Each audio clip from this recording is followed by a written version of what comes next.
ओम नमः शिवाय। सोमवार के व्रत को लेकर मान्यता है कि इस व्रत को करने से भगवान शिव अपने भक्तों की मुराद जल्दी पूरी करते हैं। सोमवार का दिन भगवान शिव को समर्पित है,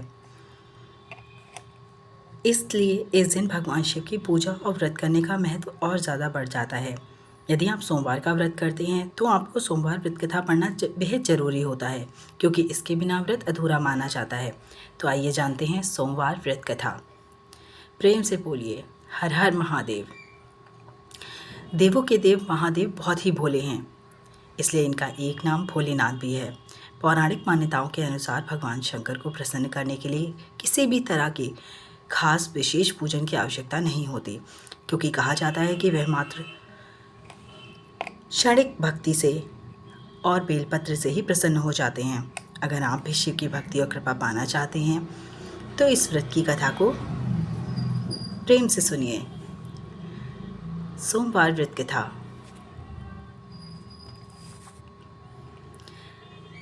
एक बार किसी एक नगर में एक साहूकार रहता था। उसके घर में धन की कोई कमी नहीं थी, लेकिन कोई संतान न होने के कारण वह बहुत दुखी था। संतान प्राप्ति के लिए वह हर सोमवार को व्रत रखता था और पूरी श्रद्धा के साथ शिव मंदिर में जाकर भगवान शिव और माता पार्वती की पूजा किया करता था। उसकी भक्ति भाव को देखकर एक दिन माँ पार्वती प्रसन्न होकर भगवान शिव से साहूकार की मनोकामना पूर्ण करने का निवेदन करने लगीं। पार्वती जी के आग्रह पर शिव भगवान ने कहा कि हे पार्वती, इस संसार में हर प्राणी को उसके कर्मों का फल मिलता है और जिसके भाग्य में जो हो उसे भोगना ही पड़ता है। लेकिन पार्वती जी ने साहूकार की भक्ति देखकर उसकी मनोकामना पूर्ण करने की इच्छा व्यक्त की। माता पार्वती के आग्रह पर शिव जी ने साहूकार को पुत्र प्राप्ति का वरदान तो दे दिया, लेकिन उन्होंने बताया कि यह बालक केवल 12 वर्ष तक ही जीवित रहेगा। माता पार्वती और भगवान शिव की यह बातें साहूकार सुन रहा था, इसलिए उसे ना तो कोई प्रसन्नता हुई और ना ही कोई दुख। वह पहले की भांति शिव जी की पूजा करता रहा। कुछ समय के बाद साहूकार की पत्नी ने एक पुत्र को जन्म दिया। जब वह बालक 11 वर्ष का हुआ तो उसे पढ़ने के लिए काशी भेज दिया गया। साहूकार ने पुत्र के मामा को बुलाकर उसे बहुत सारा धन देते हुए कहा कि तुम इस बालक को काशी जी विद्या प्राप्ति के लिए ले जाओ। तुम लोग रास्ते में यज्ञ कराते हुए जाना और ब्राह्मणों को भोजन दक्षिणा देते हुए जाना।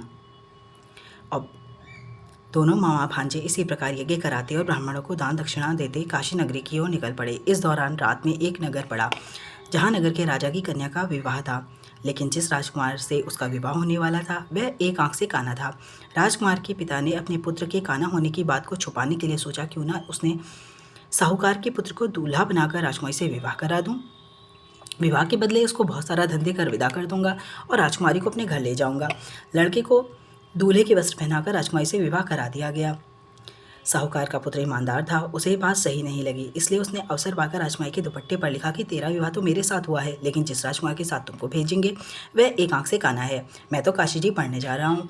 जब राजकुमारी ने चुनरी पर ऐसी लाके बातें पढ़ी तो उसने अपने माता पिता को यह बात बताई। राजा ने अपनी पुत्री को विदा नहीं किया और बारात वापस चली गई। दूसरी ओर साहूकार का लड़का और उसका मामा काशी जी पहुँच गए। वहाँ जाकर उन्होंने यज्ञ किया। जिस दिन लड़का 12 साल का हुआ उस दिन भी यज्ञ का आयोजन किया गया था।